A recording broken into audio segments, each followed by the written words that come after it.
Hello, welcome back to the channel. If you are working in logistics and supply chain and you would like to use AI for workflow automations to optimize processes, but you don't know how to start, you find the right video. My name is Samir, I'm supply chain data scientist and founder of the startup LogicGreen. Over the past few months, we have implemented multiple workflow automations for small, medium, and large businesses. In this video, I will share with you 3 different types of automations that are categorized by level of complexity, from the low-code, no-code solutions to the most advanced MCP servers. For each example, I will introduce the context and the process that is impacted by this automation, and I will share with you a complete article that will help you to replicate the solution for your own problem.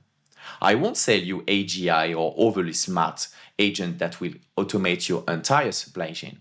Today, we are here to learn how to use AI to improve specific processes with the limited capacity of large language model. So my first experience deploying AI workflows or AI agents was what we called 2 years ago GPTs. If you remember well, OpenAI provided the capacity to users to deploy their own versions of GPT where you could add additional prompts and knowledge base that could be used by any user. And here, this is what I did with the supply chain analyst. The idea was to equip GPT with a prompt explaining what is an ABC analysis, Python code to perform some calculation, and then provide the capacities to the users to ask for Pareto and ABC analysis. So let me show you an example of interaction. So here is the supply chain analyst. I haven't touched it for a while, but it's nearly 2 years I have deployed it.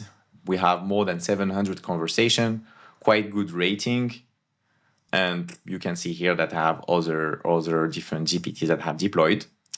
So let me maybe zoom in a bit. So I will share with you the link to the supply chain analyst so you can test it. To be honest with you, it's been a while that I haven't maintained it, but it was a first experiment for me to deploy an AI workflow automation. So how it's working? Basically, you can ask how can I start? So as a first user, you never used it, you want to know to add the context. The idea here is the first step is to upload data, so sales data that looks like this, where you have the SKU, the family, the day, the quantity, and the turnover. You can upload your own data, or you can use a sample file to test the tool. And then the agent will ask you to select the variable, would be quantity or turnover, because you can perform the ABC analysis or the Pareto analysis based on the quantity and the turnover. And then the agent will provide a quick analysis on the contribution of sales by SKU, the 20/80 rule, and provide you some charts. So that's why I think I did here.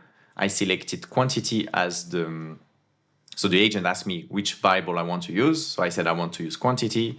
Then he asked me if I want to upload my own data set or use the sample data. I asked for the sample data. And then he provided the first analysis. So calculating the number of active reference, telling me that 60% of my sales are represented by only 20% of the reference. And then asked me if I want a Pareto chart or an ABC chart. So I asked for a Pareto chart.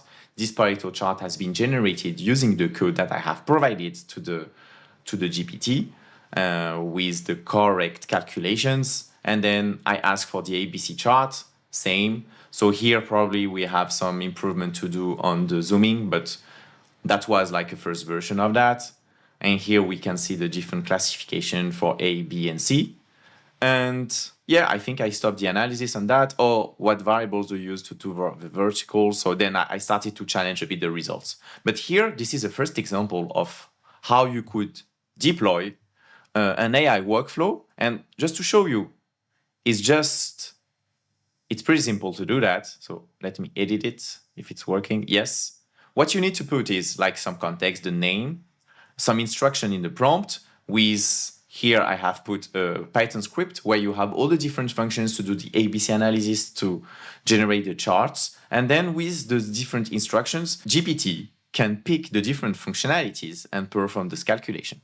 For more details, you can look at this Medium article that I have published nearly 2 years ago, where I explain all the details on how to deploy that.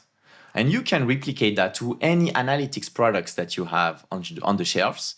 And that will provide, I would say, a better user experience to but to you, user, instead of clicking on buttons, you can now use an agent that will call the tool and provide more, I would say, synthesized results.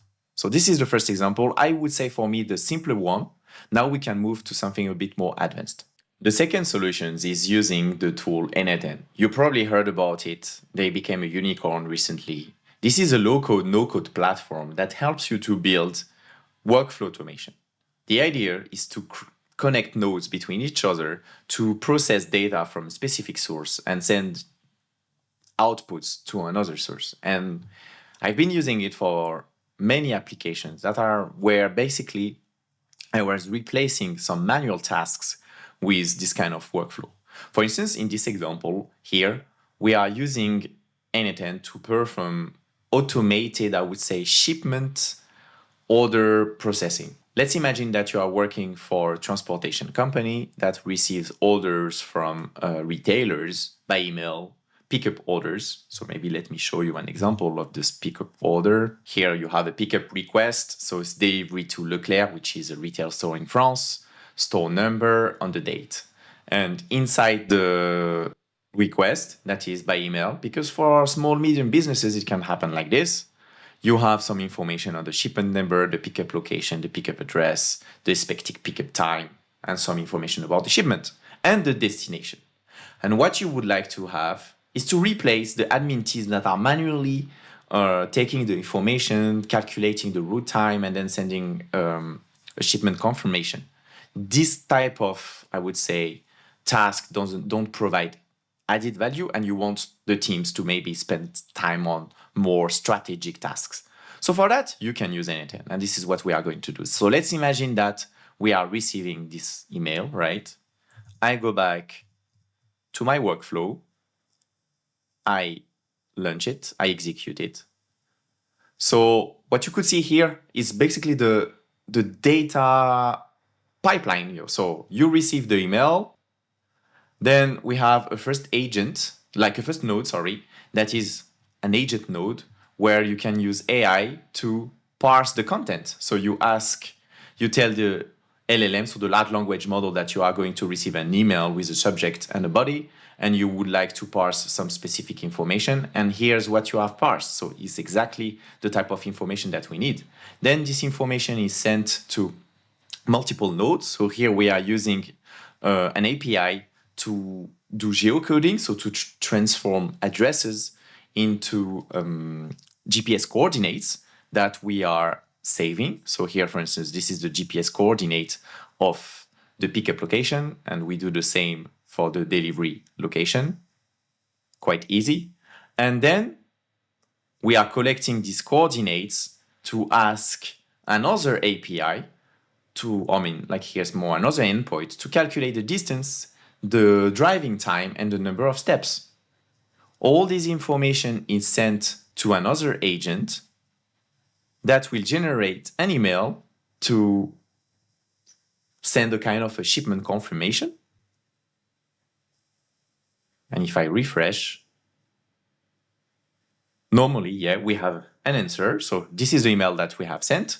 This is the email, we have received, This is the email that we send back. So this is a shipment confirmation. We take the parameters, the information that was sent, and what we add is the driving distance, thanks to the APIs for geocoding and distance calculation, and the driving time. And what we could see, it's in proper English, following a specific format that has been listed, explained here.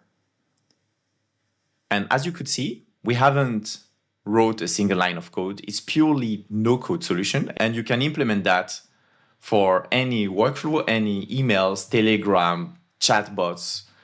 And I have spent probably 1 or 2 hours just to design that. So if you are interested to implement similar solutions, I have a complete article in where I explain how I did, and you can go to my N8N creator profile. And I think this is the template that has the most views, 10,000 views. And here you have the template ready that you can copy and paste. So if you go here, you can use for free, copy and paste, And you have even an advanced tutorial where you can learn more about how I set up the different nodes. So now we have moved to something no code, low code. For the next example, it would be a bit more advanced, but you will see the results will be extremely interesting. So for the last example, which is probably the most advanced solutions that requires advanced coding, I would say it's probably the first time that I have been amazed by AI and where I felt a bit threatened by being replaced by an LLM that would do the same job as me. So for the context, here we are talking about supply chain network optimization. So maybe let me use a visual to explain you. So let's imagine that you are working for a retail company, like a manufacturing company that has 5 different markets. They would like to produce their own goods. For each market, they can open small or large factories. And I would like to know what is the set of factories that would minimize the cost and the environmental footprint of producing and delivering the product. So for each market, for each location, the small and large companies have fixed cost and variable cost. They have also different environmental footprint. So this is basically a linear programming exercise where you have an objective function, which could be cost or which could be environmental footprint, like CO2 emissions, water usage, or energy usage. And then you have different constraints. So the first one, which is the supply needs to meet the demand. So for that, you have multiple videos on my channel. I have already developed an analytics product that help us to provide this kind of insights. We have deployed that even in the Logic Green app that you can test. But what we wanted to do is to improve the user experience. So instead of clicking on buttons with the different objective functions, we wanted the users to be able to ask an agent to simulate multiple scenarios. And this is what we did using MCP servers. And for that, I have a complete video that explains the solutions. But basically, the idea is to connect Claude, which is a large language model, to our Fast API microservice. And then the user can use the Claude user interface to ask open questions that are related to the problem. And then the agent will run multiple scenarios to provide the solutions.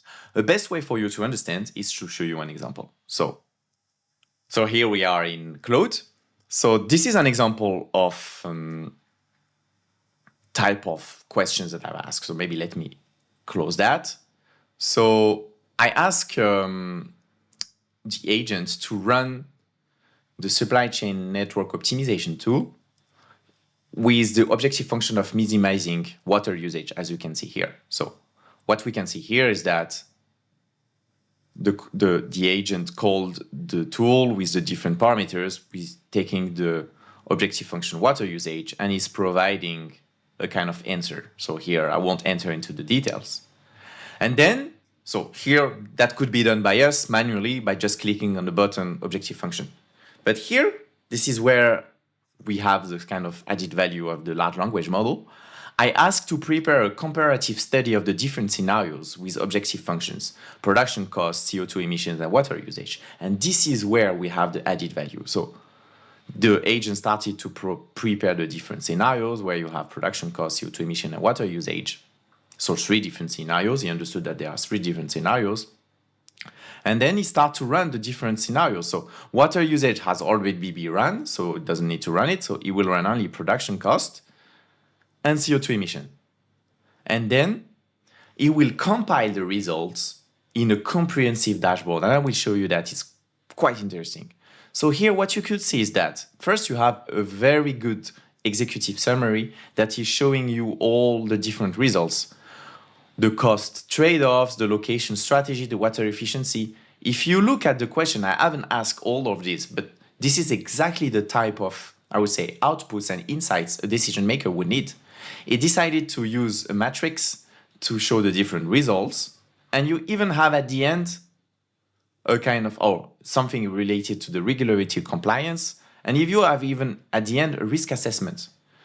So here, basically what we did is by connecting this AI agent with our analytics tools using MCP server, we have enhanced our analytics products to help not only getting some insights, but also to support decision making.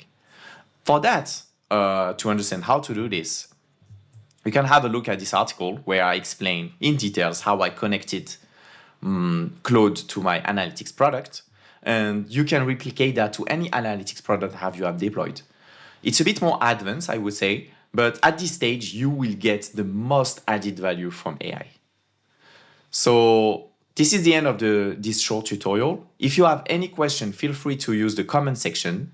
If you have any requests on tutorials on how to use AI for specific applications, I can have a look at it. We are exploring multiple solutions at this stage in Logic Green for our customers, but I would be happy to get some suggestions from your side, and see you for the next tutorial.